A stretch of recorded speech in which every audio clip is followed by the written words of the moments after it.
Okay, so we're moving into 7.3, slope and rate of change, which I actually think you guys are already pretty good at, but we're going to become really good at it. So, the idea of slope is that it is actually how fast or slow something is changing. You can also think of how fast it's increasing or decreasing.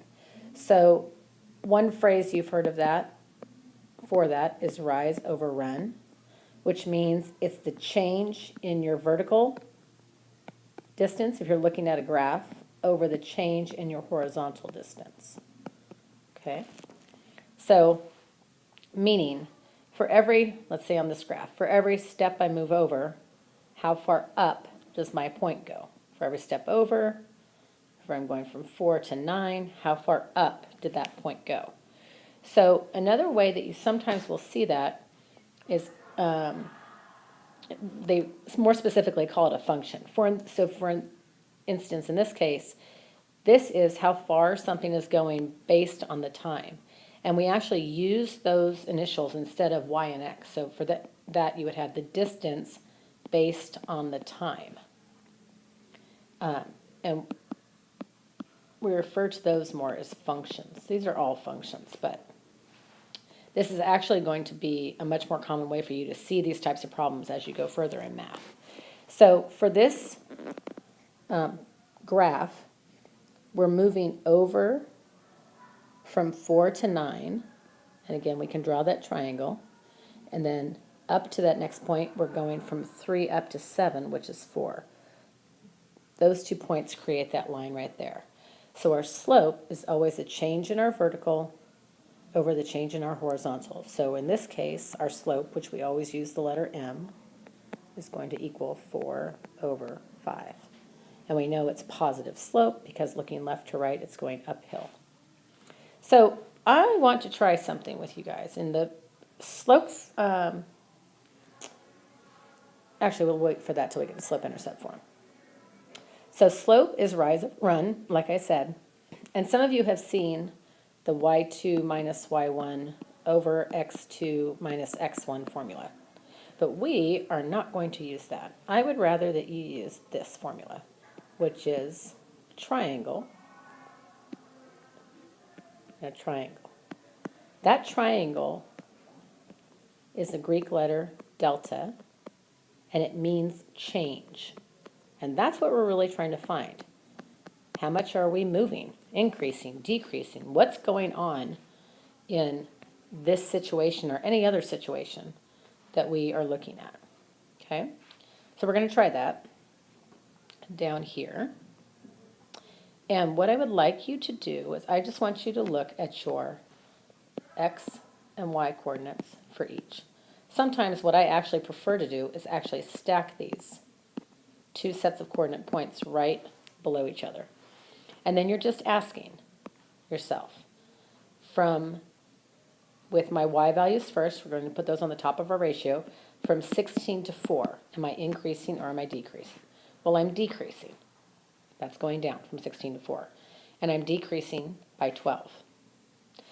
In my x-coordinates, from 12 to negative 20, I am decreasing by 32.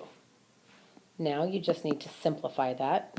Negative divided by a negative is a positive, and the largest number I can put into 12 and 32 would be 4, and it goes in 3 times into 12 and 8 times into 32. So my slope is 3/8. Slope you always want to have in the form of a fraction. Do not change it to a decimal. It's not going to help you. You need that fraction formula set up to graph really easily. So we're not going to do decimals. Okay? All right, let's try another one. Let's do, let's do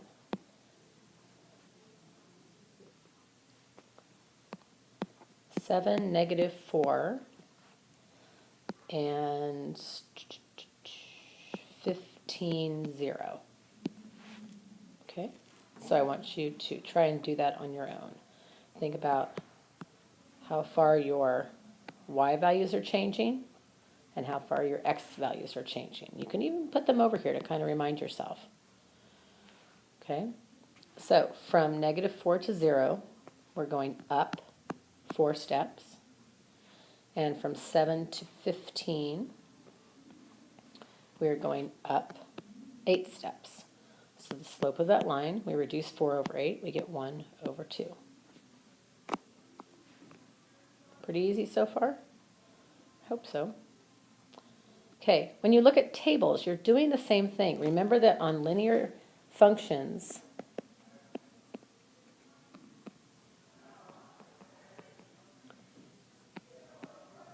the slope, or another way to call that is rate of change, and we're going to use that phrase a lot, is constant, meaning it doesn't change on the line. The slope is the same at the bottom of the line as it is at the top of the line.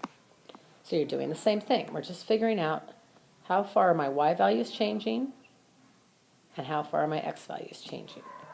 So you're doing the same thing. From 3 to 7, it's increasing by 4. From 0 to 1, it's increasing by 1.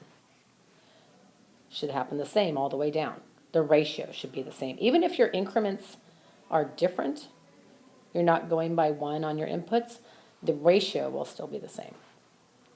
So from 7 to 11, it's got a vertical increase of 4, and from 1 to 2, it's got a horizontal increase of 1. And you can see that's going to be the same all the way down.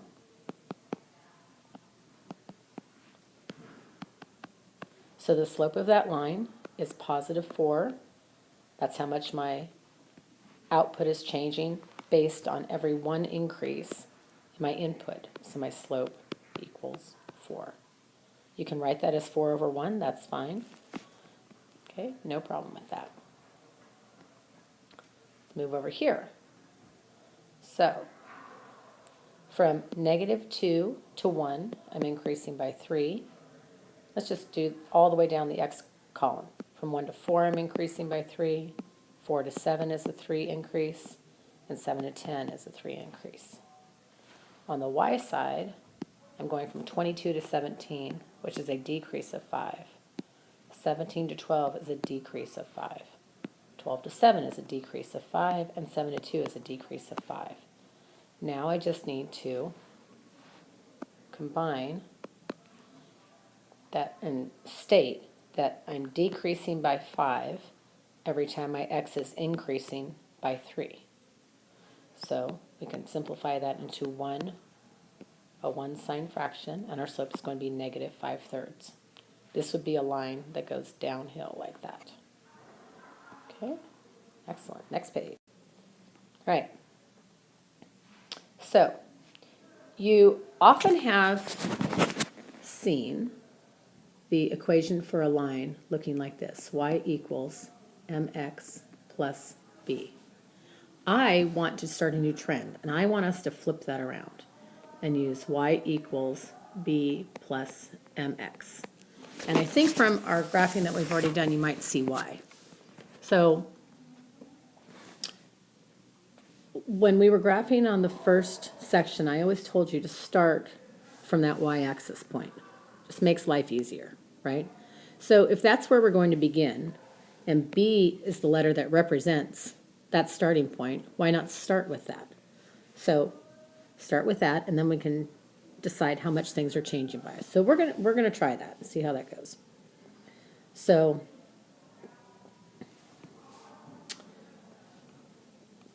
let's see. So for example, in this one, remember that we are always starting on the x-axis. We're always starting on the y-axis. Sorry about that.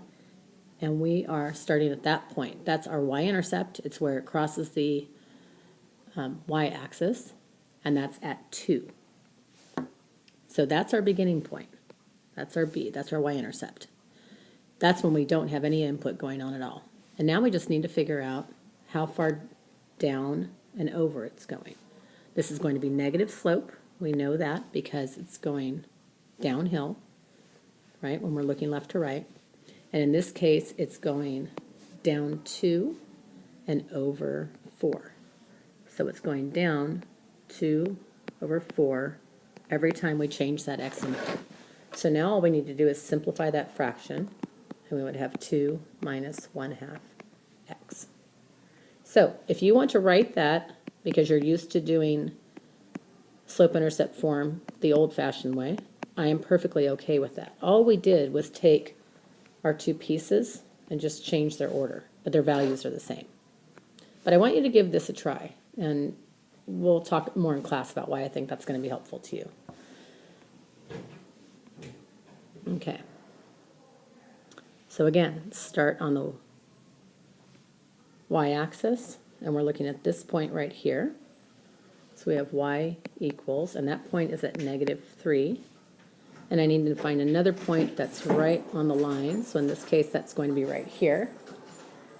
And if you have a graph, you can look at it like a triangle, except your triangle will have a straight line, not like mine. And so I'm going from, let's see, we're at -3 down here up to 1, 2, 3, 4, 5. So that gives us a change of going up 8 and going over from 0 over to 2. So that's going to be going up, increasing by 2. And that's along my x, that goes along with my input. So 8 divided by 2 is 4. So the function of that line will be y equals -3 plus 4x. How else could you write that? You could write y equals 4x minus 3. Both of those are acceptable.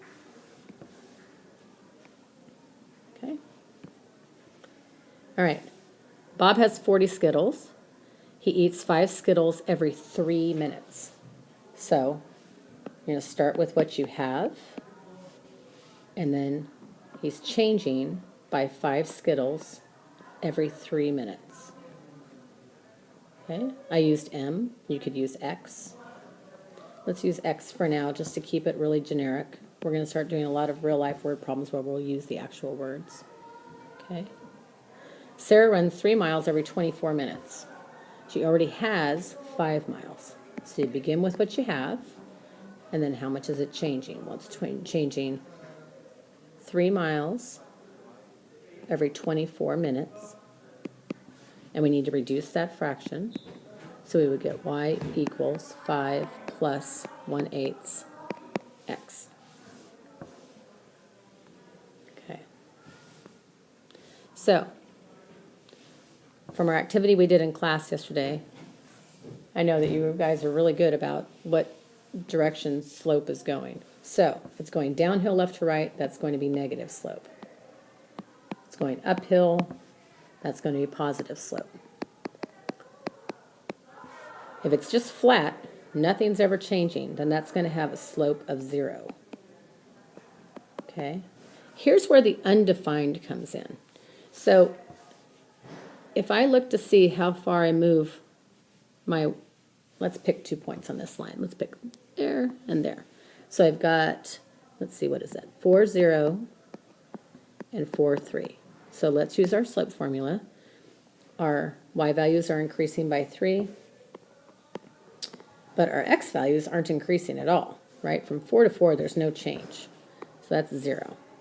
Well, what is 3 divided by 0? And another way to think of this is flip this around to multiplication, because this says 3 divided by 0 equals something.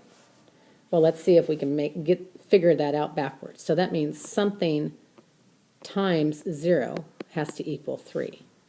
And since anything times 0 equals 0, we know this is not a possibility. So vertical lines have an undefined slope. Okay? They're not flat, they're not going uphill, they're not going downhill, they are just undefined. Okay? I think you're up to your practice, so there you go. Good job.